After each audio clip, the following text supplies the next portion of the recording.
Welcome to Screw the Commute, the entrepreneurial podcast dedicated to getting you out of the car and into the money. With your host, lifelong entrepreneur and multimillionaire, Tom Antion. Hey everybody, it's Tom here with episode 144 of Screw the Commute podcast. I got Ed Rigsbee here. Known this guy, I don't know, 200-300 years, something like that. And I'll tell you, besides his main expertise, this guy has done a really great thing in the money that he has raised for charity. It's enormous amounts of money because of him and what he's put together and runs. So we'll talk about that a little bit later. All right, episode 143, let's see, that would have been Wednesday, is Tomas Mensinger. I know him in the tennis world, and he's our first guest ever from Slovenia. And, of course, I teased him that probably the last. I don't know. That's, of course, the home of our First Lady. But for 25 years, he's made a full-time living doing what he loves, teaching tennis. And he's got online courses and all that kinds of stuff. So don't miss that. Now, I've got a big freebie to thank you for listening to this podcast. It's my $27 ebook, How to Automate Your Business. Just one of the tips in this ebook has saved me over 7.5 million keystrokes. We figured it out a couple years ago. So it's How to Automate Your Business. And there's another special white paper over there you won't want to miss. So check it out at screwthecommute.com/automate-free. screwthecommute.com/automate-free. And while you're at it, and I don't do this now because you don't want to miss Ed, check out our podcast app. It's in the iTunes store. You can also check it out at screwthecommute.com/app, where we have complete instructions on how to use all the fancy features so you can take us with you on your road on the cell phone and tablet. Now, if you want someone to hold your hand through online marketing and all the things you need to know to be successful in an online business or to improve the one you have, check out my mentor program. It's the longest running, most successful, and most unique one ever on this topic of internet marketing. It's been running since around the year, I always say the turn of the century. All right, so been a long time been doing this. I've been selling on the commercial internet since it started in 1994. So I'd love to help you out. And it also includes a scholarship to my licensed internet marketing school. It's the only one of its kind in the country. And you can either use it yourself or gift it to someone else. So check everything out at greatinternetmarketingtraining.com, greatinternetmarketingtraining.com. And we'll also have that and all the great stuff Ed has in the show notes for episode 144. All right, let's bring on the main event. Ed Rigsbee is one of a select and very few people on the planet who hold both a CSP, we'll define these for you as we get going, and a CAE. He has been a professional member of the National Speakers Association, I'll throw that in for you, NSA, since 1988 and was awarded the Certified Speaking Professional, there we go, that's CSP designation in 2000, which I am not smart enough to or organized enough to keep track of, so I don't have one of those. Ed is the ROI guy. He's obsessed with helping organizations to give and receive more return on investment in everything that they do. He's the president of Rigsbee Enterprises from 1981 that got started. He's recognized internationally on the topics of strategic alliance development and membership growth. He's got a bunch of books out. Listen to this. The Art of Partnering, Developing Strategic Alliances, Partner Shift, How to Profit from the Partnering Trend, The ROI of Membership, Today's Missing Link for Explosive Growth. And then, I don't know, did you ever hear that thing on, I think it was Sesame Street, Something Doesn't Fit?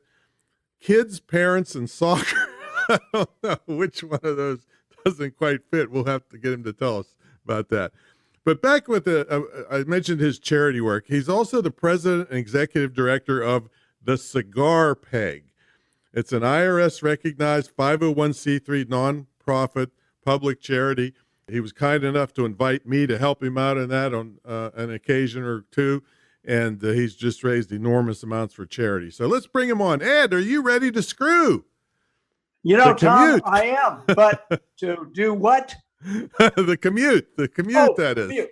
Got it. Misunderstood. Yeah, I'm not that kind of podcast host. So Ed, so great to catch up with you, man. So tell everybody about what you do out in you do some international speaking and help a lot of corporations and companies out. So tell them all about it. Sure. I got basically 3 legs to my stool. One leg is I speak internationally on the topic of strategic alliance development and implementation. Got 3 books on that, got, several thousand articles written on that.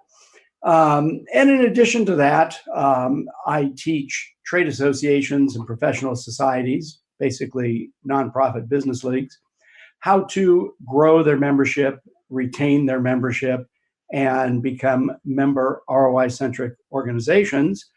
And then, because I think it's nice to have my feet firmly planted on both sides of the fence, I also teach professional speakers and consultants how to sell to trade associations, professional societies, through a selling to associations intensive that I do a couple times a year in Las Vegas. And that's my 3-legged stool. And then the 4th thing, the cigar peg, which you mentioned. Now, Tom, I'm a little ashamed of you. You didn't even mention that you're a life member of the Cigar Peg. You're in the High Roller Hall of Fame because of all the money you helped us make. So I know you're a little humble, but hey, don't hold back. I'm not humble at all, but I didn't really know that. But I'm happy about it now that I do. Tell them about let's take a sidebar here and tell them about the cigar peg. What's a peg and why is it called that, and Sure. and how it developed. And you've been running it for a long time, as far as I can remember. Yeah, this is the Cigar Peg's 20th anniversary this year. It's a bolt-on event to the National Speakers Association convention, which they now call Influence. Now, what happened back in the late 90s, 1999 to be exact, well, actually the year before, the NSA convention in 98, they just stopped having a Monday night activity. They claimed it was to, create a situation where people could network, but the reality was they were just trying to save money. So, all of a sudden there's a big hole in the conference. Wait a minute. So see how in demand he is? People from all over the world are saying, "Hey, is that you on the Tom's podcast?" They're so enamored with you, Tom, that the 2 of us together are just, who people want. Yeah, anyway, so you need to get that or turn it off or what? No, we're cool. I mean, we just roll here, so I can either edit it out or we can. As long as they can hear what you're talking about. Hold on 1 second. What I'm going to do.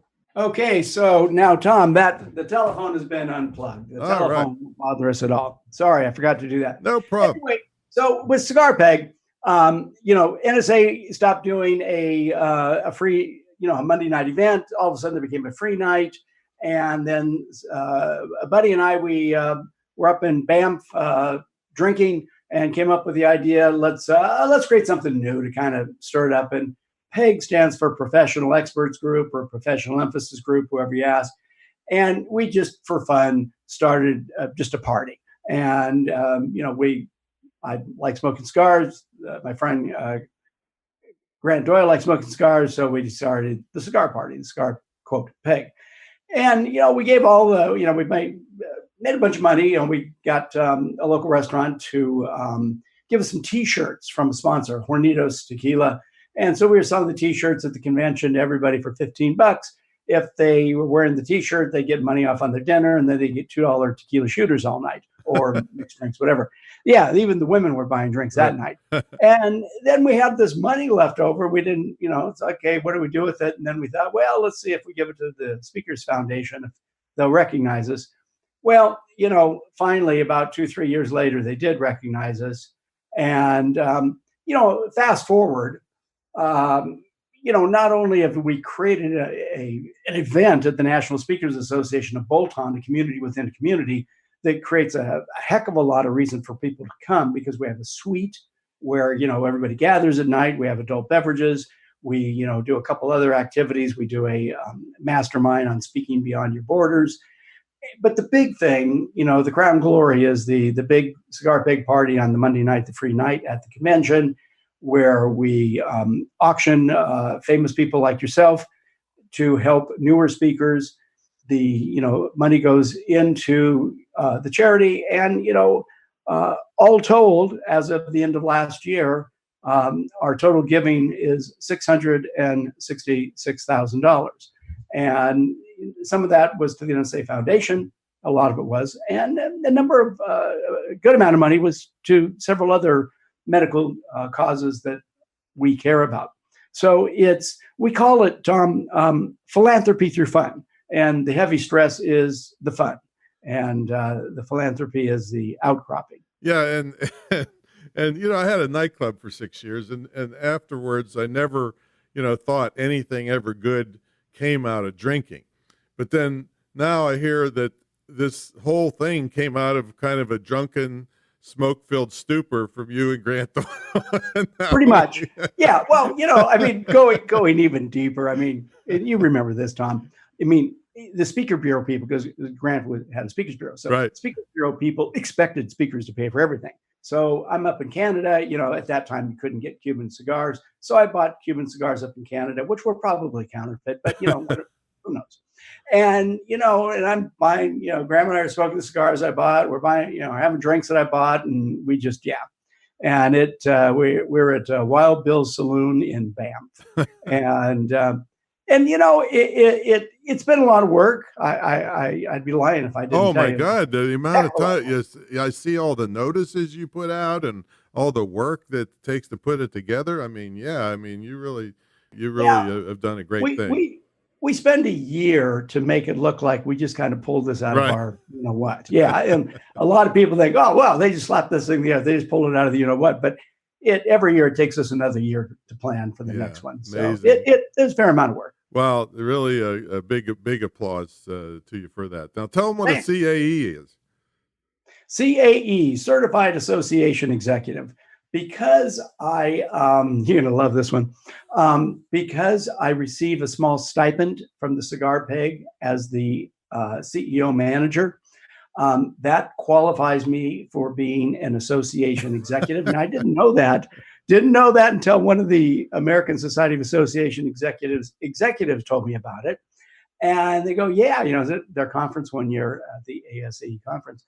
And one of the guys was telling me, you would qualify. I go, you're kidding. and so I went and I said, go talk to so-and-so who's in charge of it, and talk to her. And we went over my history, and she goes, yeah, you can sit for the test. And I go, wow. So I got good advice to go take a online course. Right. For prep Society of Association Execs. Yeah, because quite frankly, I could sit for it, but my knowledge was a little bit limited. But, Tom, spent 6 months busting my, to, study, took a special trip to Michigan for a cram. Long story short, after 6 months, take the 4-hour test with 200 multiple choice questions, where 2 questions are clearly not the answer, but 2 questions clearly could be the answer. Mm-hmm. And it was a test not on facts, but on perception. And when I got through that test, it's like, oh my God, took me all of that 4 hours, saved 2 minutes. And, lo and behold, I passed. That's a test I never want to have to take again. And now I, in perfect English grammar, I R1. And good for you, because it is kind of funny sometimes that some of our members have like 8 different designations behind their name and nobody knows what they are. Oh, yeah. Well, you look at Alan Weiss, he's got like 17 designations, but once he got his PhD, he just quit using all those. Yeah. Just put, PhD. It's kind of in the association market, the CAE really matters. Exactly. And you put the work in to do it. It came in a weird fashion, but still studying and taking that test is no small feat. So hey, let me take you back to You said you started Rigsbee Enterprises in what, 81? Did you say? 81. 81. Take us back before that. Did you have a job anywhere? Yeah, you want to get the quick one. Yeah, I was kind of going through a time in my life where I was not too sure which direction I wanted to go. I ended up in Yosemite National Park, working up there as in the summer assistant manager of the mountaineering shop, and then I got promoted to being manager. What age were you about this time? Early 20s, 21, 22. Okay. 21 probably. And at the end of the ski season, when I guess they didn't need me anymore, they decided to fire me for being obnoxious. And I don't know how they would come up with that determination. Tom, I've been fired from some of the greatest places. One of my vendors had been trying to get me to come to work for him all winter. And right before I left Yosemite, he got a hold of me and said, "Hey, why don't you come to work for me?" I said, "Yeah, man, I don't want to go live in San Francisco. I'm going to go back down to Orange County, go back to school and figure it out." And he goes, "No, we don't want you in San Francisco. We want you down in Orange County." I go, "Oh, really? Awesome." He says, "Well, you at least go down there and interview with a guy's name was Ray Kahn, his dad's co-owner." And I said, "Yeah, sure." So the interview was, "Hey, here's why you should come work for us." And I said, "Okay, I'll come work for you." Handed me a Chevron credit card, gave me the keys to a 1972 Ford LTD 2-door 400 cubic inch engine. And I thought I was in pig heaven. I was high cotton. And I took to selling, are you ready for this, Tom? Sunglasses, like a duck to water. I did that for 17 years selling sunglasses. Are you kidding? I didn't know that. No, yeah. Selling sunglasses here in Southern California to drugstores, department stores, ski shops, all kinds of places. Were they cheap sunglasses or fancy? I had both, crap and good. Because they have a song called "Cheap Sunglasses." there's a oh song. Yeah, I heard that. Yeah. No, because I came from the ski business, I love the ski business. So I was selling more of the upper end sunglasses to ski shops in Southern California than anybody else in the company, because that's what I liked. And that was kind of part of my evolution to where I am now, because I started watching the ski reps. They would come in and do product clinics and teach people about skis. And I thought, well, crap, why can't I do this with sunglasses and teach all the salespeople about the optics and sunglasses, and talk to them about the lesser expensive, talk to them the higher expensive. My higher end stuff was no name. We used to call them phonies because they were phony Varnays. Our big competitor was Varney. I even got to the point where I'd carry around a spectrometer that would show, the UV, the IR, the transmission. Wow. Yeah, and I really got into doing it, and I was pretty good at it. And people asked me about helping them with sales training, and then I started teaching the other sales reps how to do these product clinics. And this was all going on, because of the fact that the two owners went to war with each other. They broke up the sunglass company. The owner from the north convinced me to leave the south, take all my customers with them. They gave me a manufacturer's representative agreement. So, they launched me in my own business. And in 81, that's when I incorporated. So my Rigsbee Enterprises started out as a manufacturer's representative firm. And over the years, it morphed into a speaking, consulting, training firm. And then, in the late, what was it? About in the fall of 1990, I'd gone to the National Speakers Association convention and didn't let anybody from the sunglass company know it. So they pulled my contract. And but let me back up. I mean, why did I get into the speaking more so? Why did they pull your contract for just going to an event? I'm sorry? Why did they pull your contract just for going to an event? What happened was, let me back up a little bit. So in 84, one of our sales meetings, I met Patricia Fripp. She spoke at our conference, and you know her. And she really impressed me. And it's like, man, selling sunglasses doesn't float my boat. It just makes me money. And I'd really like to do that and learn what she's doing. And there was an evolution where I started working more and more and more towards, into the speaking business. Well, in 1988, the son of the owner in the north, he was trying to shift the company and get it ready to be sold. So he came to me and said, "Hey, either we're going to fire you or you give up your contract for the manufacturer's representative and come into the company structure." I did. Came into the company structure as a VP. 2 years later, I find myself fired again. It's Right. like, okay, well, you went to the speaker convention. Yeah, well, we had this long discussion about me morphing into that. Well, you need to leave the company. Well, he just really wanted to get the company organized to sell.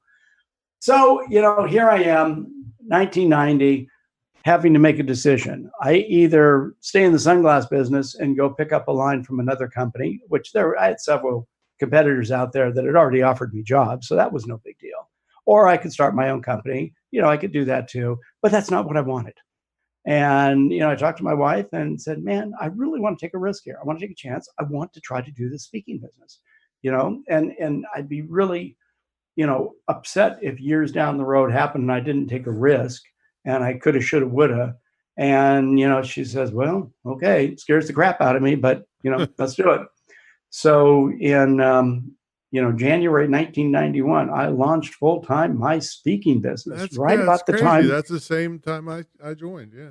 Yeah, right about the time we were in recession. Mhm. I joined National Speakers Association as a professional member in 1988. And so, Tom, there was this, I was woefully unprepared. I was an unconscious incompetent. I had no clue what I didn't know about the speaking business. And back then, you remember, all these people would get up and pontificate. All you got to do is make 3 calls a day Right. or whatever. And it was all a bunch of BS. Now, did you prepare, did you have money in the bank when you're doing this? No, not a lot, because I got this thing got thrown at me. Mhm. All of a sudden, the guy that we're on probably a G-ready channel here, so I won't use the terms, but this guy that was the son of the owner of the group that I was with, he just became a you-know-what. Mhm. And, and just cut me off the legs. And,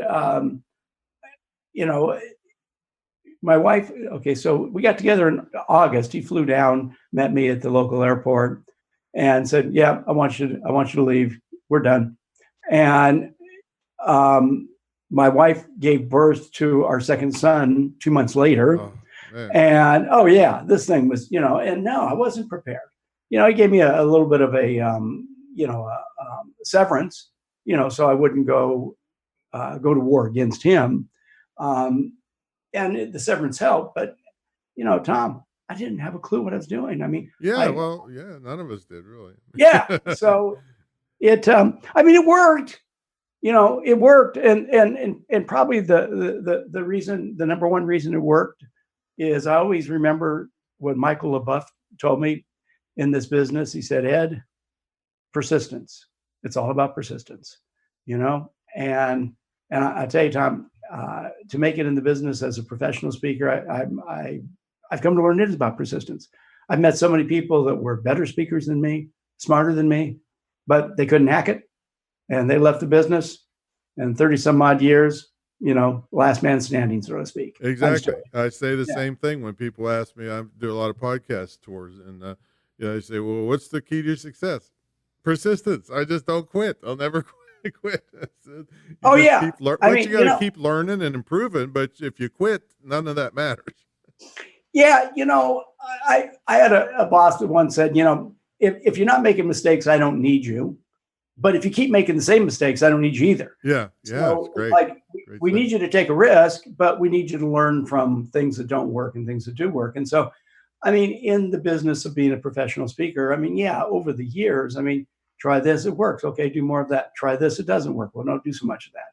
And tastes change, flavors change, what's popular as far as topics change, how meetings are change. There's a lot of evolution, and we have to be resilient to remain relevant. And I've kind of morphed my career from when I first got into this business. I was mostly speaking to retail people. It was Rigsbee on sales and marketing.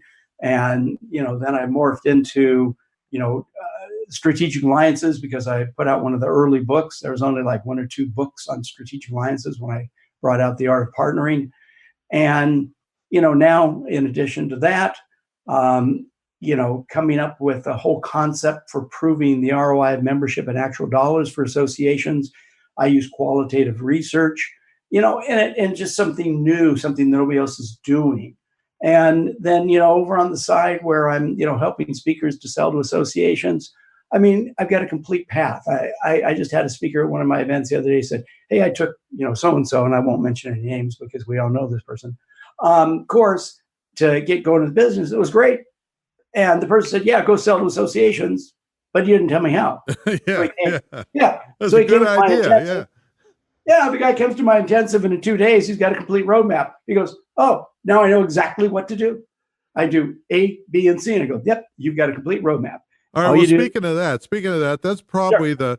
the thing that would be most of interest. So give a couple tips because most of the people listening to this would be small business owners. Now, they might be people still working in corporations that could bring you in to speak.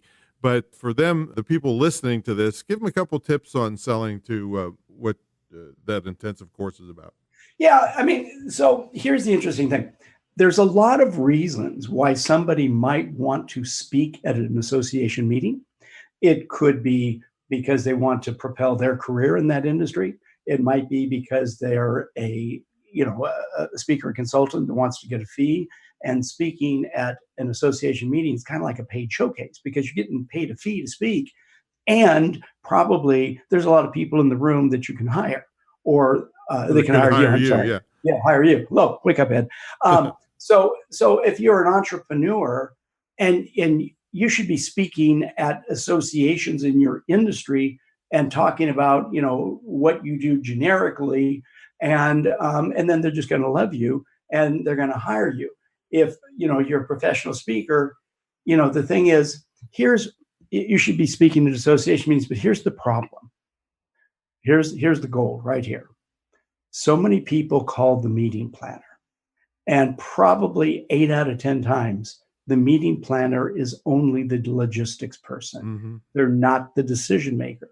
So I can't tell you, Tom, how many years I spent beating my head up against the wall, calling the wrong people, calling the meeting planners. Oh, send me your packet. Oh, great. I'll send you my packet. I sent it to them. They probably just threw it away. And then I call them up and they limp leg me because they weren't the decision makers. Right.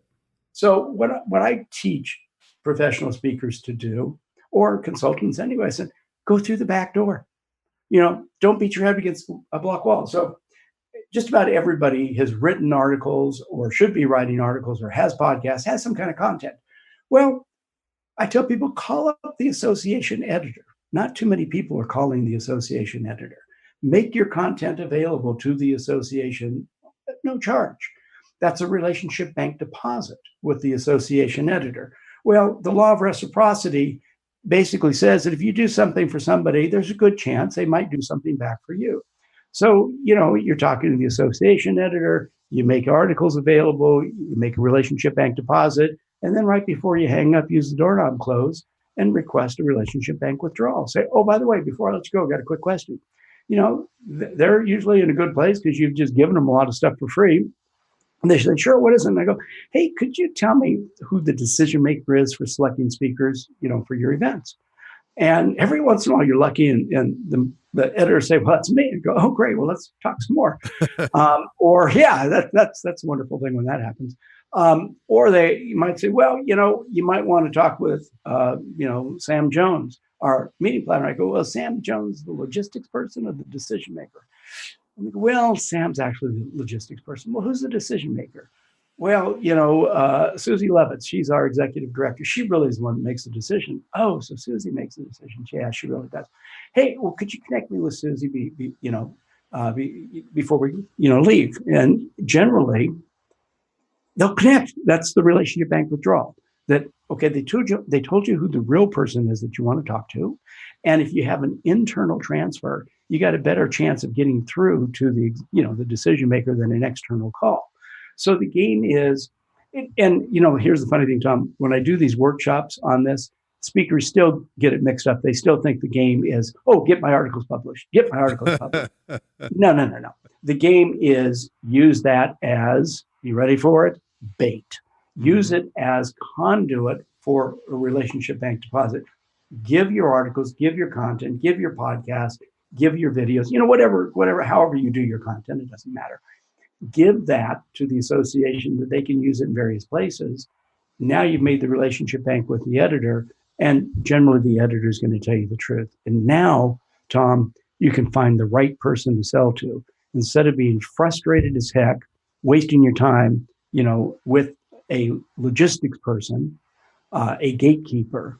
You get to the decision makers. So there's your gold. Yeah, and that is gold, folks. I mean, you just heard, if you implemented that, easily $1 million over your career. No, not even with a blink of an eye. Yeah, clearly.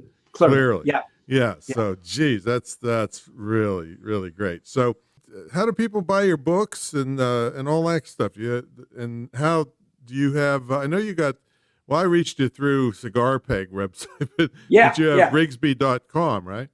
Yeah, I've got Rigsbee.com, but that's really more for the meetings industry and corporations. A couple things. I'll give you a couple things. Number one, somebody can go to Rigsbee.com, and that's spelled Rigsbee. And in the top right corner in the navigation, you'll see Article Bank. And you can access, probably a good 200 articles of mine. So there's a lot of content to the how-tos. But for people that really want help in selling to trade associations, I have a website which I only started a couple of years ago. It's called Selling to TO Associations. And through that website, I publicize my Selling to Associations intensive. And there's a number of services that are for sale where I teach people how to position themselves. So somebody can come to my 2-day event in Las Vegas. Somebody can buy a private intensive. They come to my house for a day. Somebody can buy pieces of it, for a couple hours at a slot. And then there's also, I've got some digital products that people can buy. So, and Tom, yeah, and I think what we'll do is, I'm going to give you a code that you can give to your audience that they can get a discount off of my intensive in Las Vegas. So I'll give you that. And how often do you have show notes? Yeah, we'll put it in the show notes. How often do you have them? I do it. I've been doing it twice a year. I've been having a number of people asking me if I do it more often, but I keep my intensive to only 10 people. So it's and it's not hugely expensive.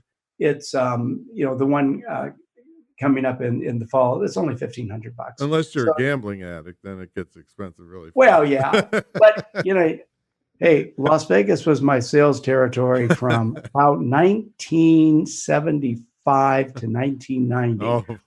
I found out early in the mid 70s that I'm a lousy gambler, and I was spending more money gambling than I was making in commissions. So somewhere in the mid to late 70s, I just made the decision, I'm not going to gamble. And since then, not that I have any issue with it morally or anything like that, I'm just crappy at it. And I don't win, So I, to this day, I'm in Las Vegas all the time, but I just walk by the machine. Yeah, I never do put a nickel in anything. No, I don't buy lottery tickets either. Yes. So that's awesome. So, but to be clear, they don't have to be a speaker. They could learn to sell. People that come to this that want to use speaking at associations to propel their legal business, to propel their accountancy business, to propel their, a host of a million different kinds of businesses, So, but couldn't that same technique be used for somebody selling widgets in the industry? It depends on the widget. So, like if somebody is selling financial services, I'm just going to pull that out of the air. They may want to get into speaking at association meetings and do programs on the power of a strong financial plan or something like that. I'm just pulling that out of the air. But then people will then seek them out after their talk, right, to talk to them about doing business. So, there's a lot of people that use speaking not as a way to get paid to speak as much as a way to promote get clients. Their own business. Yeah, get their clients. Yeah, those of us that are baby boomers, we're now at the age where we're starting to get, at least I am, twice a week, I get a letter from some financial planner inviting me to a local dinner steakhouse. Yeah, to listen to his talk. So, that person is using speaking as a way to get clients. But, some people with associations, you got to remember, we've got local associations, you got state associations, you got regional associations, you got national associations, you got international associations. So depending on what you're selling, whether it's a widget, or whether it's something else. If it's a widget, then you want to be involved with associations that relate to the industry that you're selling widgets in. So here's another $1 million tip for you, Tom, for anybody that's maybe a speaker or consultant. When I first got into speaking, everybody talked about get the NTPA directory, which is National Trade and Professional Associations directory. And you can go on Amazon, buy used copy for $50. And everybody says, yeah, get that. And it gives you, the list of associations, 7,500 associations. Well, 7,500 associations is too many. And what I teach people is in that directory, you go into the subject index. And here's the gold is look at the subject index. There's about 400 subjects, kinds of associations, industries. Find the one that resonates with what you do. Find the one that you resonate with. Now, I'll pull something out of the air. Let's say it's distribution. For whatever reason, distribution is the place you want to play. Great. Well, then look in that subject directory under wholesale distribution and, take a picture of it or photocopy it or do whatever the heck you want. But let's just say under that category, there's 200 associations. Well, go deep in one silo. Go deep in that silo of distribution. And don't bounce around, like a shotgun. And what so many people taught us back, Tom, when we got into the National Speakers Association in the late 80s, early 90s, it was just go out there and sell to people. No, target, silo. You only do so much with a shotgun, but you got a sniper rifle, 50 cal, you can take care of what you're trying to do. Yeah. And so I think that's where a lot of people really fall apart, and they don't go after one silo. They just go. That doesn't mean that you have to stay in that silo forever. It means once you've exhausted, all your prospecting calls to all the associations and all the state associations and all that in that silo, well, then you go pick another one. But by that time, you're known in that silo, and people are booking you, and okay, then you can pick another silo to work. But people just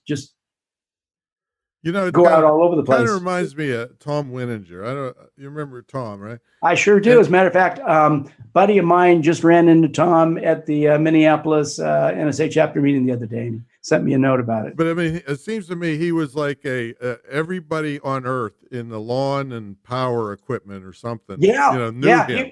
He doesn't look like the kind of guy that ever cut his own grass. It's funny, So that's what I'm saying. He's just every place on earth in that industry knew his name or had to have him at the event. Yeah.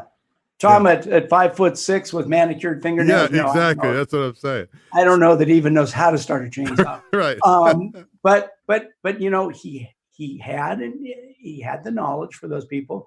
And there's a guy that you may or may not know. His name is Steve Kasha outside of Philadelphia, close to Conshohocken. And he's in the HVAC world and all that. And he does customer service. And people kind of scoff at his material because it's very low end. But all of his people are blue collar. Exactly, right. He knows his market. He keeps his content applicable for his market. He doesn't try to get highfalutin. Most of the time he's wearing a blue denim shirt. He fits in. He knows his market. He owns his market. Exactly. That's what you got to do. Kudos to Steve and Tom and people like that. Absolutely. All right. So it's sellingtoassociations.com is where you would go to really go deep and maybe take that intensive. Now, so what do you like best about working for yourself, and what's the worst part? Tom, what I really like best about working by myself or for myself is I own my time. I'm responsible for both my successes and my failures. And there's really nobody to blame but me. I can't talk about the boss as a jerk. I can't talk about, the boss's kid, this, that, and the other. It's, I'm totally accountable. If I make stuff happen and it happens and I succeed, pat myself on the back. If things aren't working, then I have a little come to Jesus talk with myself.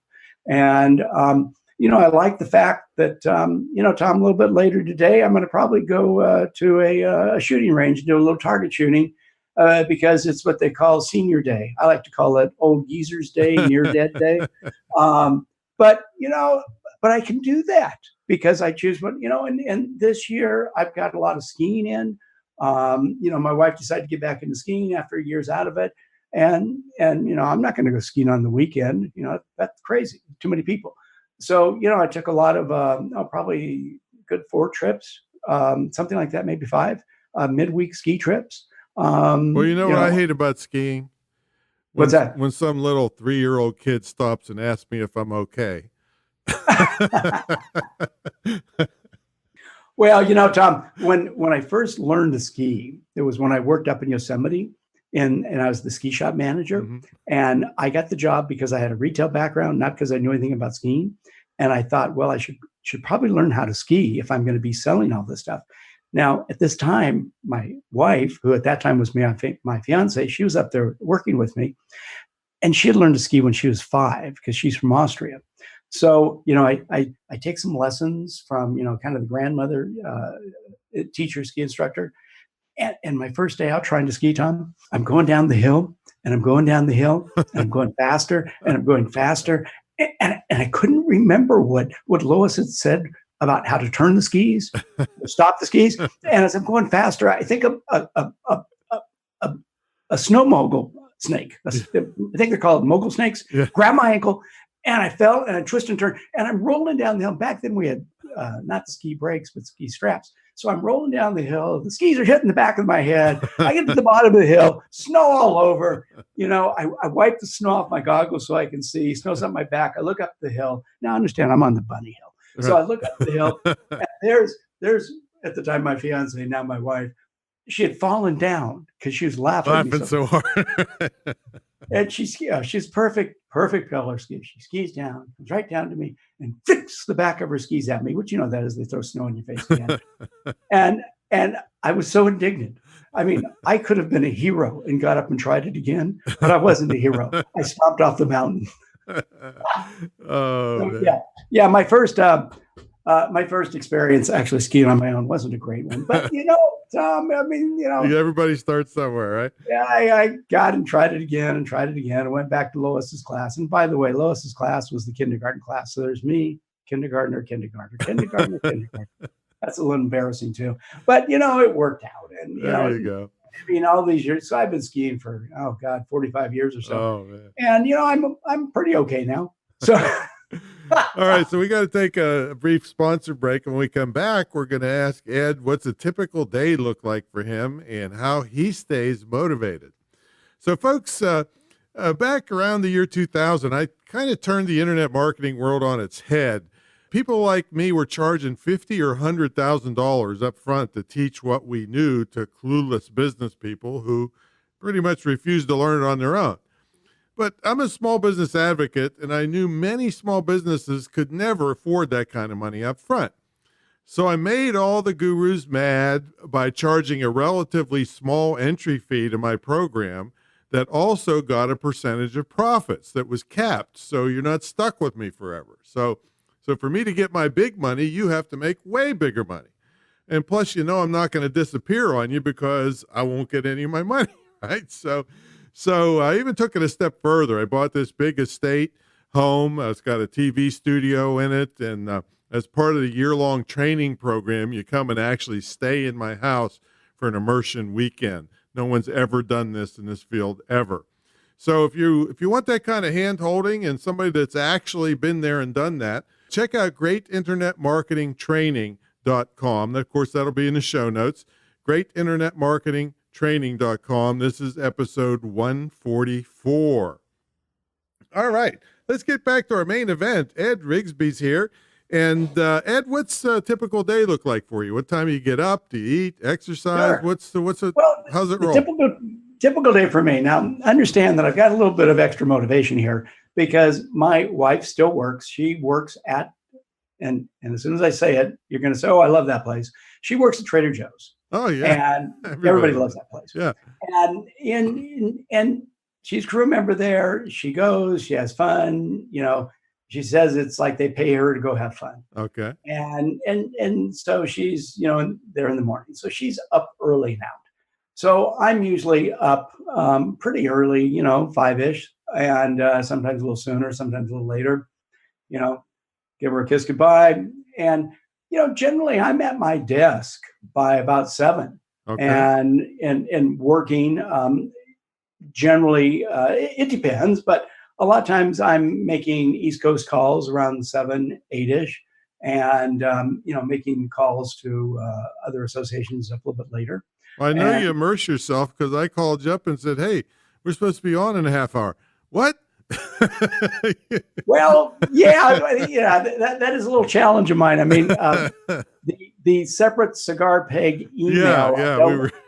I don't check that as much as I should, to my chagrin sometimes.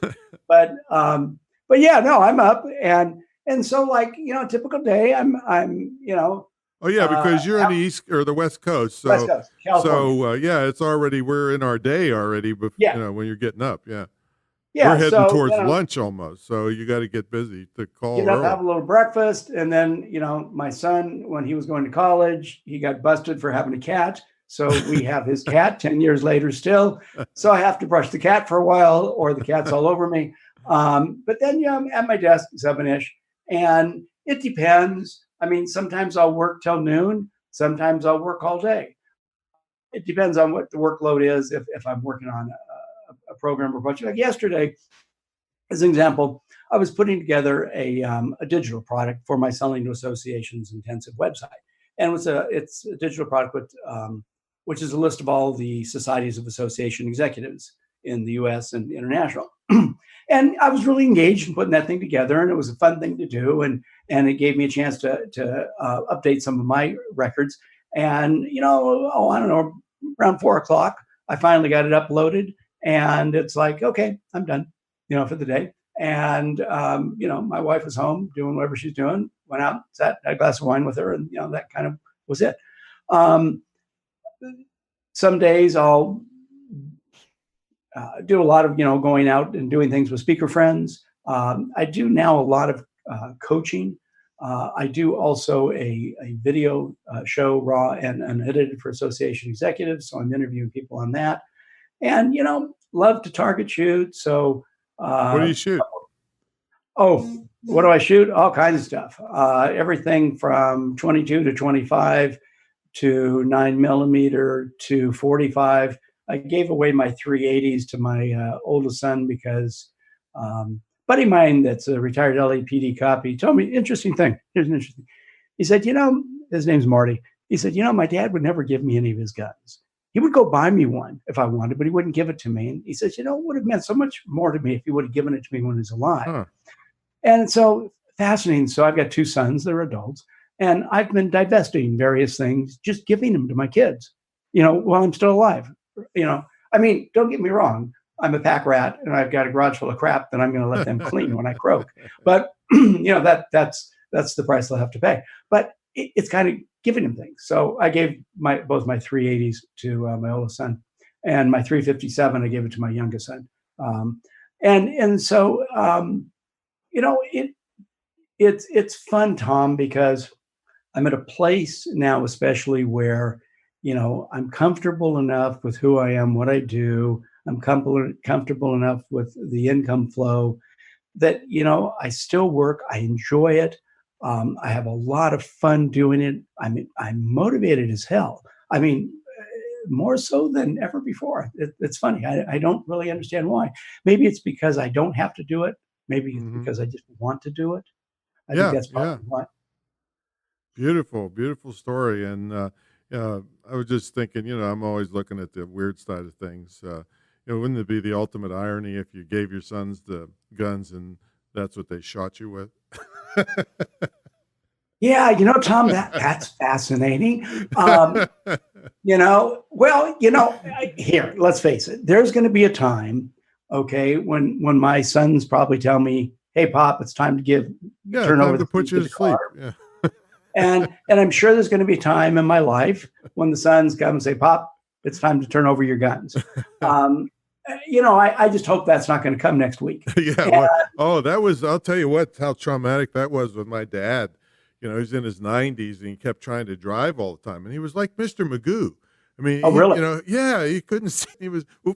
He couldn't see. He's like huddled over the steering wheel. And you know what he actually said? He said, "They're young, let them see me." And people are crashing everywhere. So I think we're going to all be living longer nowadays. Hey, Tom, do you think the people listening to the podcast know who Mr. Magoo is? Probably not. No, they'll have to go look it up. I don't even know how to spell it. Yeah, that's too funny. That's too funny. Man. So thanks so much for coming on, man. And I didn't know you were a sunglass salesman. Geez, 17 years of selling sunglasses, man. Oh, and Tom, really here's a fun one for you. I left the sunglass business in 1990, but I kept like 3 million samples, and I still are wearing sunglasses from that era. I was going to ask you about that. Yeah, that's they're and here's another they're probably worth more now. Well, the fun tidbit, because I used to also sell Ray-Bans. So a lot of the pharmacists, some of these little, podunk towns, I'd swap out the old Ray-Bans or the old American Optical for new things. Well, I never turned all that stuff in. I just held on to it. And so like my wife wears vintage American Optical sunglasses, Ray-Ban sunglasses that you just can't get anymore. And back then, all the Ray-Ban sunglasses were not gold plated. They were gold filled. And so, my wife loves the fact, because probably about 10 years ago, I started breaking those out and giving them to them. And my sons, all through growing up, they always had all these cool sunglasses. Yeah. And I'm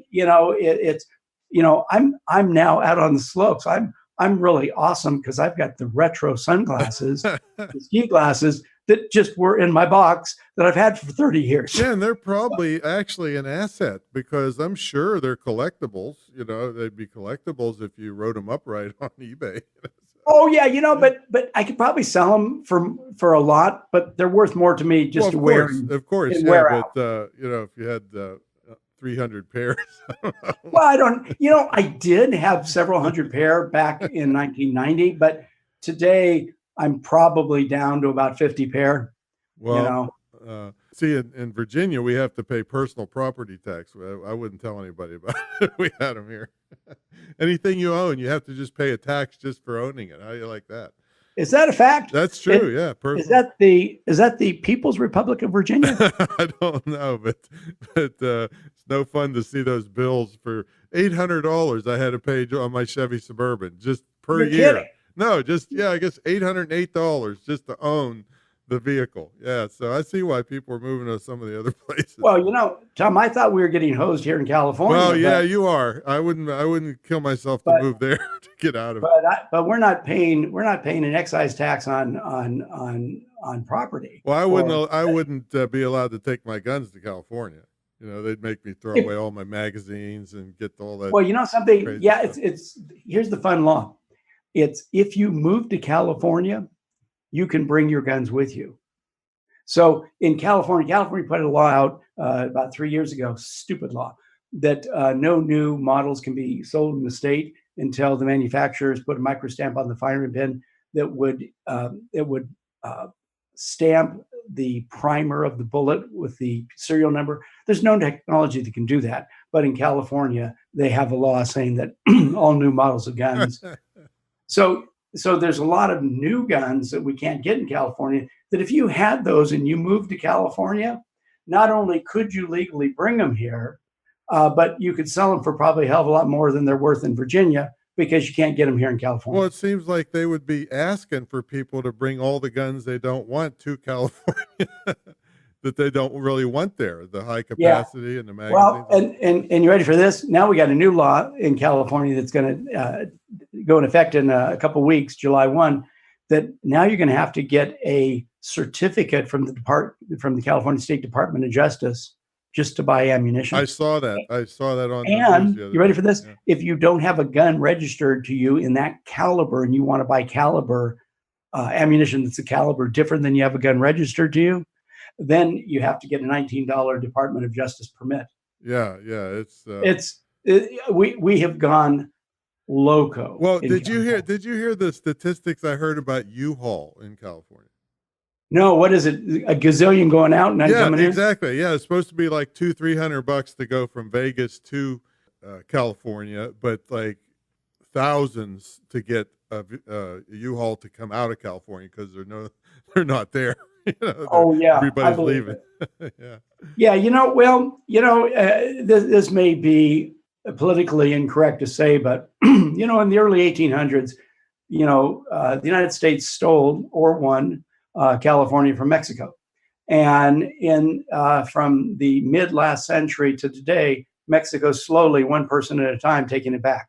That's a good way to look at it, I guess. And they get free health care to do it. Awesome. Yeah, but look at all the street names are mostly in Spanish, so we're ready for Mexico to take California back. Well, we'll wave goodbye to you over here. Okay. All right. So thanks so much for coming on, man. I appreciate it so much. Sure. And we're going to send people over to selling2associations.com to get a hold of you.